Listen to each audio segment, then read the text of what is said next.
विगत कुछ वर्षों से बंगाल में फर्जी आंदोलन चल रहे हैं और इनकी देखा देखी बंगाल की जनता सख्ते में आ गई कि हो क्या रहा है। तो मुझे संदेह है कि कुछ संगठन हमारे बीच में हिंदुत्ववादी बन के घुसे आए हैं और ये खुद ही हमारे बीच के संदिग्ध तत्व है। हिंदुत्व को सबसे ज़्यादा खतरा इन्हीं लोगों से है।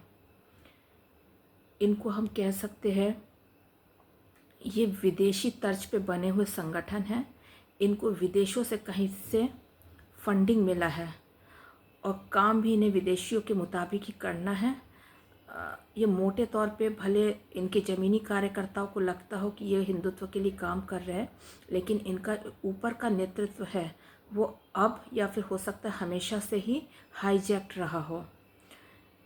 एक तो है रामकृष्ण मिशन और उनके जो फाउंडर है स्वामी विवेकानंद जी। अब पूरी दुनिया उनकी कायल है और उन पे कुछ कहे तो लोग नाराज़ हो जाएंगे, लेकिन मैंने उनके व्यक्तित्व को जितना पढ़ा है, उनको जो ज़मीन रामकृष्ण मिशन के लिए जो दिया था वो भी एक ईसाई महिला ने दिया था। और खान पान के प्रति भी उनकी उदारता रही है और उनके संगठन में भी मिशनरियों की छाप स्पष्ट नज़र आती है। उनने जो ये ऑर्गेनाइजेशन गठित किया, क्या ये किसी भी हिंदू धर्माचार्य या हिंदू मठ मंदिर शंकराचार्य की जो स्थापित परंपराएं हैं उनसे सलाह मशविरा करके विचार विमर्श करके खोला था उनने, या उनने अपने आप ही से खोल दिया? और इस पे ईसाइयों का स्पष्ट छाप दिखता है। और खान पान के मामले में भी वे काफ़ी उदार थे और मैं इससे ज़्यादा कुछ कहना नहीं चाहती हूँ। खान पान के मामले में उदारता से मेरा क्या मतलब है, क्योंकि हम लोग में बंगाली लोगों में मांस मच्छी खाते हैं, हम में सिर्फ गोमांस ही वर्जित है।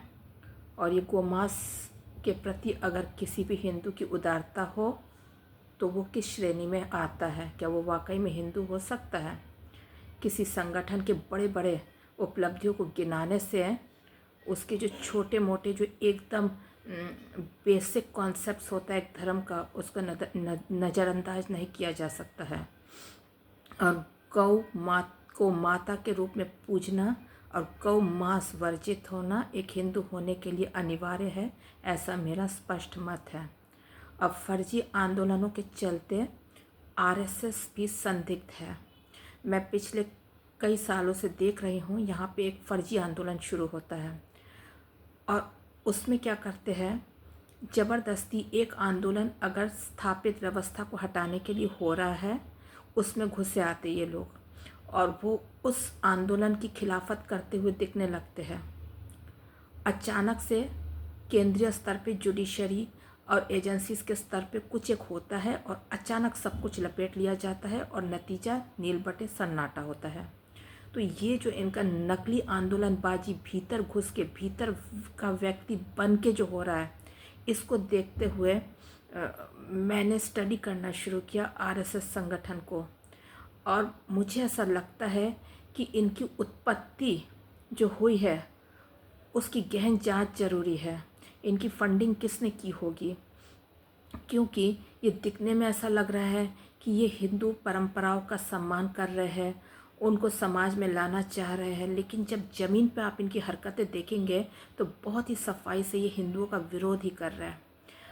देख के लगता है कि जब बंटवारा हुआ तो वे उसके खिलाफ थे और बंटवारे में वो हिंदुओं के हक में काम कर रहे थे। लेकिन एक बात आप ये देखिए कि इन्होंने किसी भी स्वतंत्रता आंदोलन में हिस्सेदारी ली ही नहीं, ये अंग्रेज़ों का विरोध ही नहीं कर रहे थे। एक दूसरा है, गांधी जी को आप लाख गालियाँ दें, लेकिन गांधी जी की कूटनीति बहुत आला दर्जे की थी। दुनिया की बड़ी बड़ी ताकतें उनके सामने निहत्था हो जा रही थी।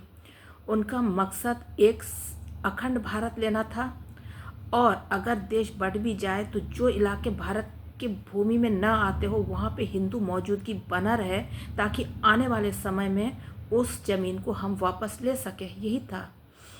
और इसीलिए वे शांति की बात कर रहे थे। देश का विभाजन हुआ तो मारकाट तो होगा ही और कुछ लोग फंसेंगे ही।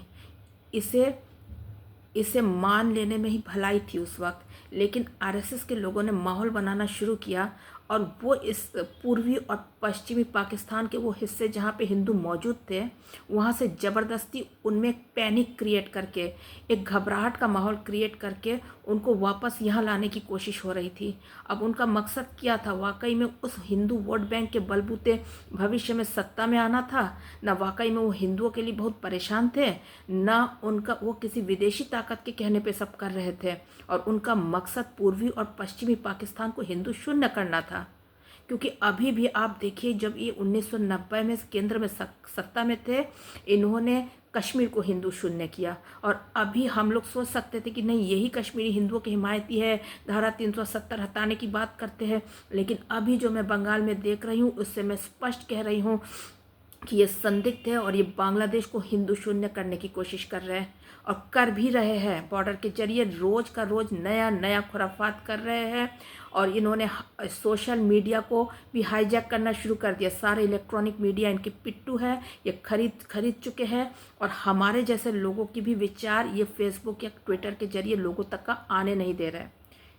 अब मैं एक और आपको बात बता देती हूँ। आप इनके संगठन को देखिए, ये स्कूल खोलते हैं।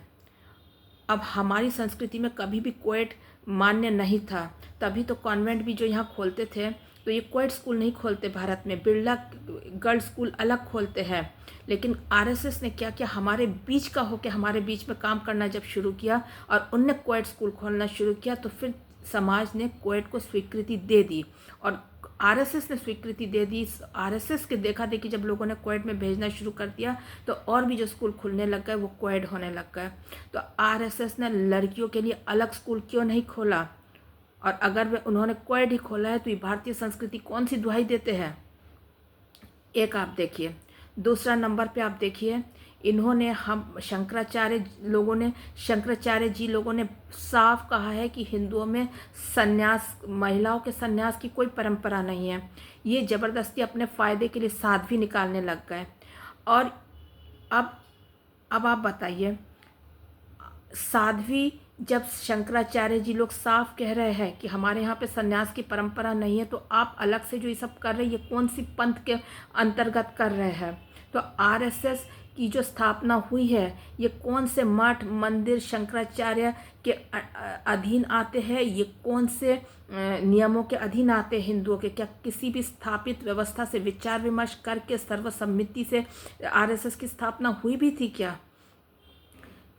तीसरे बिंदु पर मैं आती हूँ कि इन्होंने दलित पुजारी नियुक्त करने की प्रथा शुरू की है, जबकि पूर्व में हिंदवी स्वराज के 8वें छत्रपति प्रताप सिंह भोसले के साथ भीमा कोरेगांव में महार लोगों ने गद्दारी की थी। ये अंबेडकर ने स्वयं स्वीकारा है। तो इस ऐसी परिस्थिति में आप कम से कम मंदिर जो है वहाँ पे दलित पुजारी कैसे नियुक्त कर रहे हैं? किससे पूछ के कर रहे हैं? क्या बाकी धर्माचार्यों से आपने पूछा है, विचार विमर्श किया है? क्यों आप ज़बरदस्ती हमारे वोट पे सत्ता पे आएंगे और आप मंदिरों में दलित पुजारी नियुक्त करेंगे? हिंदवी स्वराज के 8वें छत्रपति प्रताप सिंह भोसले को निष्कासित जीवन जीना पड़ा था बनारस में। उसके बावजूद आप समाज के एक संदिग्ध वर्ग को पुजारी बना देंगे सीधा? तो कल को जब हमारे मंदिर ही अंतर्ध्वंस के शिकार होंगे, तब कौन जवाबदेह होगा? फिर इनके ये कह रहे जात पात की करो विदाई, सब हिंदू है भाई भाई, सब हिंदू भाई भाई हम मानते हैं। लेकिन जाति गोत्र का एक वैज्ञानिक दृष्टिकोण है। एक दलित घर का पिता भी अपनी बेटी के विवाह के लिए नाक रगड़ते नहीं फिरता है ब्राह्मण राजपूत की चौखट पे कि हमारी बेटी ले लो, बेटी ले लो। वो सम्मान के साथ अपनी ही जाति में दूसरे गोत्र में अपनी बेटी के लिए वर ढूंढ के विवाह दे देता है। ये उस पिता को लाचार बना देंगे, ताकि हमारे यहाँ पे विवाह और परिवार और संतानोत्पत्ति की जो व्यवस्था है उसे पूरी तरह से तोड़ देंगे और हमें वापस जंगलों में, गुफाओं में जाने योग्य बना देंगे। जबकि इस पृथ्वी पे अगर विवाह की सबसे पुरानी व्यवस्था है तो वो हिंदुओं में है। लेकिन इन्होंने नए नए तरीके शुरू कर दिए हैं। और ये विवाह के बारे में क्यों कह रहे हैं? इन्होंने कुछ समय पहले जनसंख्या नियंत्रण का झांसा देकर लोगों को चने के झाड़ पे चढ़ा के माहौल बनाना शुरू किया।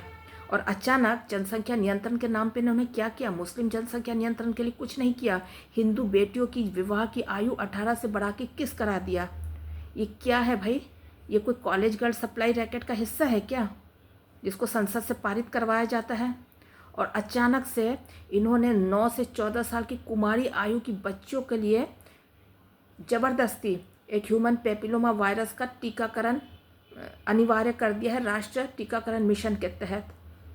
और ये ह्यूमन पेपिलोमा वायरस फैलता है यौन संक्रमण से। तो आप इनकी हरकतें देखिए, इनके स्कूलों के जरिए school girl supply racket, college girl supply racket की संभावना से इनकार नहीं किया जा सकता है।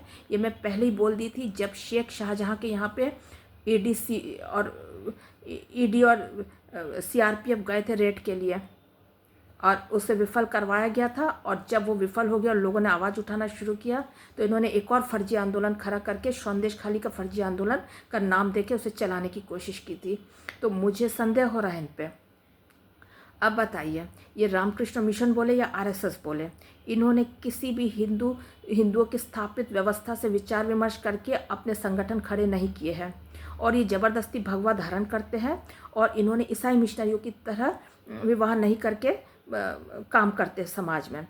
बताइए, अगर ये हिंदू समाज से इतना बड़ा एक वर्ग पुरुषों का विवाह नहीं करेगा तो बेटियों के लिए वर की कमी पड़ेगी। और वही बेटियां जब विवाह करेंगी समाज से बाहर तो लव जिहाद होगा, या कोक का दोहन हो जाएगा या कोक निष्क्रिय हो रही है। और ये अपने संगठनों में और ये नए तरीके से साध्वी वगैरह की भी व्यवस्था शुरू कर रहे हैं। और अभी कुंभ मेला में देखने को मिला किसी न कि अखाड़े में कन्यादान हुआ है 13 साल की बच्ची का। जब तक का सोशल मीडिया पे इसके विरुद्ध आवाज़ नहीं उठ रहा था, चुप बैठे थे। जो ही आवाज़ उठने लगा तो इनका ट्रोलिंग गैंग आगे आके गाली देने लग गए कि लड़की को वापस कर दिया जूना खारे ने। कब वापस किया? जब आवाज़ उठा सोशल मीडिया पे। वरना भगवा के नाम पे कुछ भी तो नहीं हो सकता है। कहीं ना कहीं कोई एक ऑर्गेनाइज्ड सिस्टम चलना चाहिए। आप कुछ भी नहीं कर सकते, जय श्री राम बोल दिया और भगवा ओढ़ लिया और जो मर्जी करने लग गए। और आरएसएस की गतिविधियां पूरी तरह से संदिग्ध लग रही है। अब बताइए, इन्होंने एक और नया खेल शुरू किया है। ये गांधी को गाली देते हैं पानी पी पी के। हम लोगों ने भी सही माना कि भाई उस दौरान गांधी मुसलमानों का कुछ ज़्यादा ही तुष्टिकरण कर रहे थे। नाथूराम गोडसे जी देशभक्ति से ओतप्रोत थे, उनके हाथ में बंदूक थमाया और इन्होंने भेज दिया, उन्हें 2 गोली दाग दिया। लेकिन उस समय इनने और कांग्रेस ने दोनों ने ही साथ दिया होगा। अन्यथा गांधी को गोली मारना आसान नहीं था। उनके सुरक्षा घेरे को से भीतर जाके उनको गोली मारना मुश्किल था। यानी कि हिंदू मैरिज एक्ट पारित करने से पहले ये काम किया गया जिसमें ये दोनों मिले हुए थे। और हिंदू मैरिज एक्ट मतलब क्या है? हिंदू जनसंख्या प्रतिशत घटाना, हिंदू कोक को निष्क्रिय करना, हिंदू जनसांख्यिकी को घटाना। और ये काम विदेशों में बैठे लोगों ने ही किया होगा, ये प्लानिंग। और इसको क्रियान्वित करवाया किनने? कांग्रेस और उस समय की हिंदू महासभा और आरएसएस लोगों ने करवाया। और इन्होंने गोडसे को आगे करवा के गांधी को मरवाया ताकि गांधी आमरण अनशन वगैरह करके हिंदू मैरिज एक्ट के पारित होने पे कोई अड़ंगा ना अटकाए। तो आप अच्छे से समझिए कि ये लोग विदेशी इशारों में काम करने वाले संगठन हैं। हमने मान लिया कांग्रेस की नेत्री जो है कैथोलिक है और उनके संतान जो है विधर्मी माता से है, इसलिए इन पे हम भरोसा नहीं करेंगे। लेकिन ये बीजेपी आरएसएस पे भी हम क्यों भरोसा करें? और इन्होंने जो बंगाल में जो कुछ भगवाधारी संगठनों को आगे करके जो कर रहे हैं वो संगठन जो गलत नहीं है, ये हम कैसे मान लें? वो विदेशी इशारों पे काम नहीं कर रहे और उनका मकसद बांग्लादेश को हिंदू शून्य नहीं करना है, ये हम कैसे मान लें? अब हम आते हैं इनके अंबेडकर को महिमा मंडित करने का। सबसे पहली बात है, ये बुद्ध जो है ये अंग्रेजों के आने से पहले एकदम भारत भूमि पे इनका कोई जिक्र नहीं हो रहा था काफ़ी समय से। अगर बुद्ध बोल के कुछ थे भी तो हिंदू और बौद्ध लोगों में एक आपसी समझौता हो गया था और भारत का जो भूखंड है वो हिंदू रह गया और बाकी जो सोच लीजिए कंबोडिया, वियतनाम, भूटान, बर्मा वगैरह जो है पूर्व के देश जो है वो बौद्ध हो गए। तो आपस में तो कोई लड़ाई नहीं था। अंग्रेज आए, उनने न कि उनमें से किसी अंग्रेज को बर्मा में किसी लेबर क्लास मतलब लेबरर जो है मजदूर ने बताया कि मजदूर के मुंह से सुना न कि बौद्ध बिहारी थे तो वो बिहारी बौद्ध को ढूंढते ढूंढते बौद्ध गया आ गए और बौद्ध गया का ना कि उन्होंने खोज कर लिया। उसके बाद जब पेशवा ये महालोक की गद्दारी के बाद पेशवा कमज़ोर पड़े, इन्होंने और खुदाई शुरू की, सारनाथ, लुम्बिनी और दुनिया भर सांची दुनिया भर में खुदाई कर करके बौद्ध अवशेष निकालने लग गए, और वही बौद्ध जो है अब हमारे ऊपर थोपा जा रहा है। और अंबेडकर को जो कितना 32 के करीब जो डिग्रियां दिया था, अत्यंत औसत मेधा बुद्धि के व्यक्ति को देखा, उनको कुछ फर्जी डिग्रियां इन्होंने दे दिया, क्योंकि शिक्षा के मापदंड तो इन्होंने अपने अनुरूप ढाल लिया था। कौन पूछने वाला था कि अंबेडकर योग्य है भी कि नहीं इन डिग्रियों के, कौन पूछने वाला था। तो अंग्रेजों ने अपने हिसाब से उनको डिग्रियां थाम दिया, और बदले में वो आके यहाँ पे खुराफात शुरू कर दिए। उन्होंने झाड़ू हंडी की बात शुरू की, तो गांधी और केलकर जी ने पकड़ा उन्हें, बताओ, तो वो डर गए, तब उन्होंने कोई सबूत नहीं दे पाए। तब उनने फिर मनुस्मृति जलाना, फिर जाके भीमा कोरेगांव का शौर्य दिवस मनाना, ये सब शुरू कर दिया। और फिर वो हार भी गए थे, जनता ने उन्हें सीधा हरा देते थे उन्हें। तब वो एटली के जरिए उन्होंने हरकाया था गांधी और नेहरू और पटेल को कि उनको संविधान सभा में लिया जाए, और बाबू जगजीवन राम की पत्नी के पास भी गए। फिर गांधी ने जैसे तैसे सिफारिश करके देखा कि ये तो कितना नुकसान करेगा देश का, तो इन्हें संविधान सभा में घुसेरा गया। उस संविधान सभा में जाके हिंदू मैरिज एक्ट लाए, और उस मैरिज एक्ट का गांधी विरोध न कर से इसके लिए उनको मरवाया गया। और उनको मरवाने में दोनों ये जो दिख रहे हिंदुत्ववादी और जिनको ये गाली दे रहे कांग्रेस, सबके सब मिले हुए थे। तो आप इनकी हरकतें देखते जाइए। और आखिर में अंबेडकर ने क्या किया, उन्होंने जीवन की संध्या काल में जाके सब कुछ खाया पिया हिंदुत्व का, मलाई चाटा हिंदुत्व का, और जीवन की संध्या काल में जाके वो बौद्ध धर्मांतरण कर लिए। और वो बौद्ध धर्मांतरण करने वाले अंबेडकर को हमारे सर पे चढ़ा रहे हैं, गांधी को गाली दे दे के, बीजेपी RSS, और क्या बन के, हिंदुत्ववादी बन के। हिंदू और अंबेडकर की एक लाइन बस दिखाते कि सब मुसलमानों को पाकिस्तान जाना चाहिए।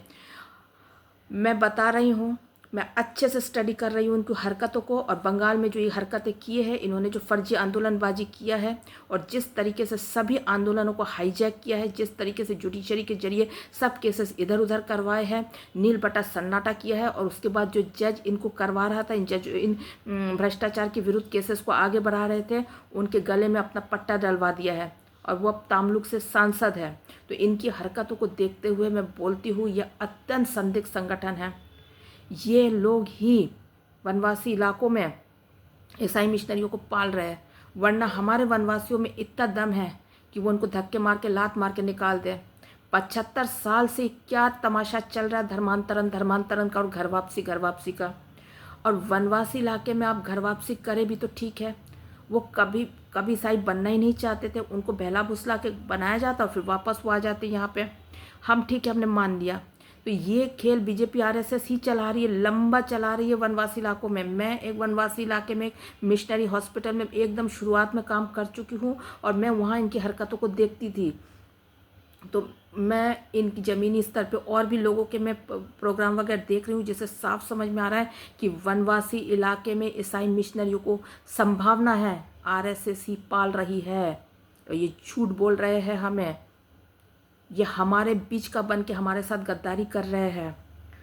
और बाकी देश के हिस्सों में तो यहाँ पे जीसस पंथी सरना आतंकवाद चला रहे हैं ईसाई मिशनरी, और बाकी देश में नागालैंड मिज़ोरम के तर्ज पे नीला आतंकवाद चलाया जा रहा है। और उस नीला आतंकवाद के जनक अंबेडकर को ये हमारे सिर पे चढ़ाना चाहते हैं।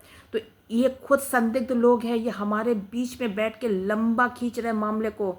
और अचानक जिस तरीके से बंगाल में सभी केसेस को लपेट लिया गया, उसी तरीके से बीजेपी RSS अचानक सब कुछ लपेट के भाग लेंगे, और हम इनको ढूंढने से ये नहीं मिलेंगे। तब इनका क्या कोई लिस्ट वगैरह है इनकी शाखाओं में शिरकत करने वाले प्रचारकों का? कुछ नहीं है।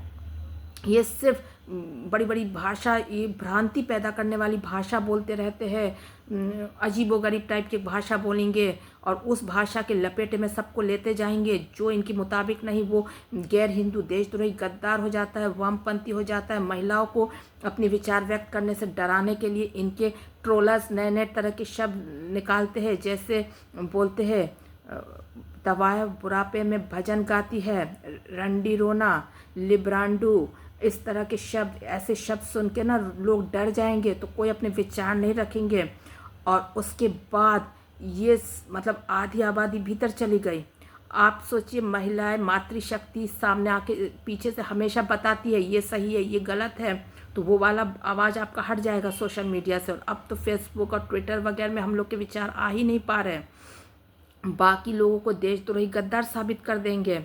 और इन्होंने एक अजीबोगरीब टाइप का माहौल बना लिया है। इनकी भ्रांतिपूर्ण भाषा में हम फंसे रहे तो ये सोच लीजिए 25-30 साल ऐसे ही गुजार देंगे, तब तक का हमारी जनसंख्या प्रतिशत लुढ़क के 30% से नीचे आ जाएंगे। और तब ये लोग अचानक सद्दाम हुसैन के रिपब्लिकन गार्ड्स की तरह गायब हो चुके होंगे, ढूंढने से नहीं मिलेंगे। इनकी कोई सूची नहीं है, इनके प्रचारकों की कोई सूची नहीं है, इनकी शाखाओं में शिरकत करने वालों की कोई सूची नहीं है किसी के पास। ये कोई रजिस्टर मेंटेन नहीं करते हैं। ये एक संदिग्ध ऑर्गेनाइजेशन है। हमारे भीतर बैठ के, हमारे भीतर का बन के, ये हमें भीतर से अंतर्ध्वंस करने की क्षमता रखने वाली संगठन हमें दिख रहा है। राष्ट्र चिंतन मनन करे, सतर्क हो जाए। ये शायद हमारे भीतर के ही लोग हैं जो ईसाई और मुस्लिम आतंकवाद को पाल रहे हैं और माँ भारती के सीने में खंजर भोंकने का काम कर रहे हैं। अन्यथा हमें ये संगठन और शाखा नहीं चाहिए। संगठन शाखा का खेल बहुत हो गया। ये फरेब है, ये जालसाजी है। इस फरेब में न रहे। हमें सिर्फ 2 कानून चाहिए।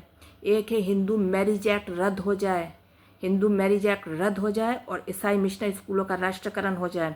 अगर हिंदू मैरिज एक्ट ये रद्द न भी करे और समाज अपने स्तर पर शंकराचार्य लोगों की अगुवाई में खुद से एक सहमति बना ले कि विवाह जो भी हो भीतर भीतर समाज के भीतर भीतर परिवार के भीतर भीतर निपटारा हो जाएगा, महिलाओं का कोई तलाक वगैरह नहीं होगा। और अगर कुछ विवाह डिसफंक्शनल हो तो पुरुष बहुविवाह करे भी तो बाइगेमी का केस नहीं लगेगा। सोच लीजिए ऐसा कुछ एक प्रावधान हो जाए और महिला और उसके बच्चे भी किसी भी तरह से प्रभावित नहीं होंगे। और अगर कोई दूसरा विवाह हो तो वो महिला और उसके बच्चे भी प्रभावित नहीं होंगे।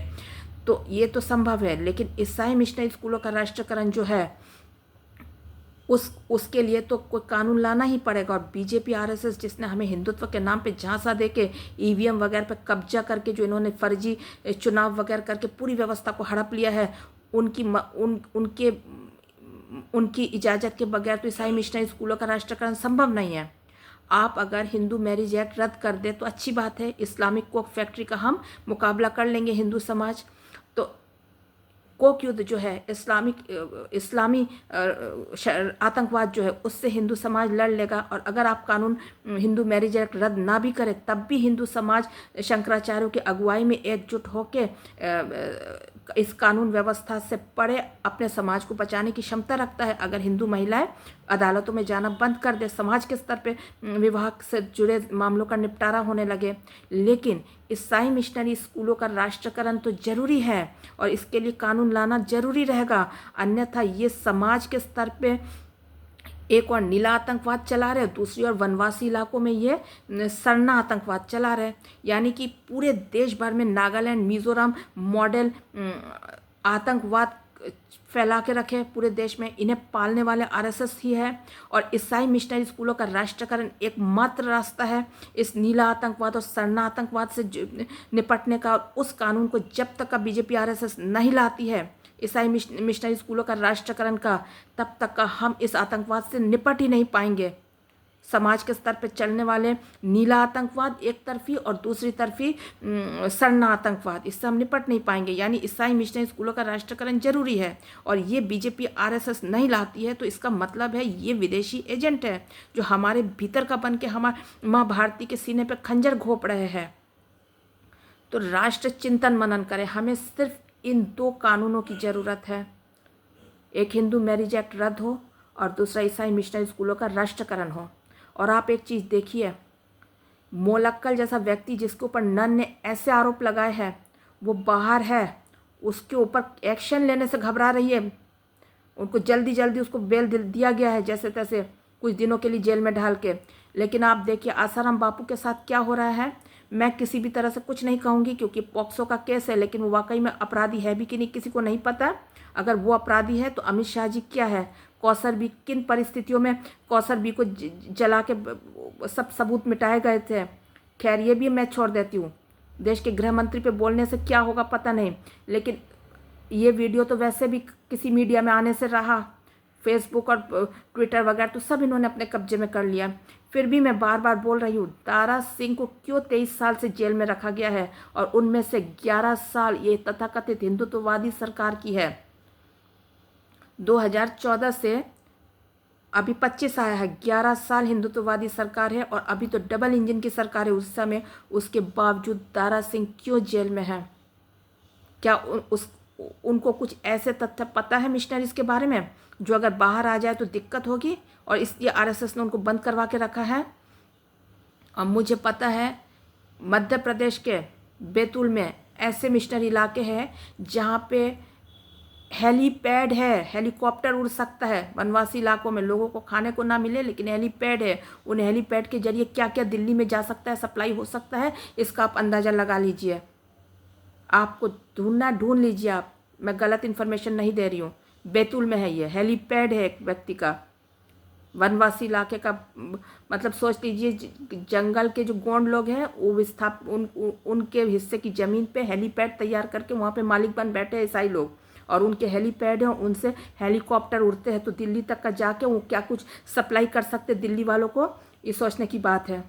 मुझे तो लगता है अगर ईडी सीबीआई रेड मारना ही है तो नागपुर के मुख्यालय में मारा जाए, तो देखा जाए भाई ये संगठन क्या है, इसकी उत्पत्ति क्या है।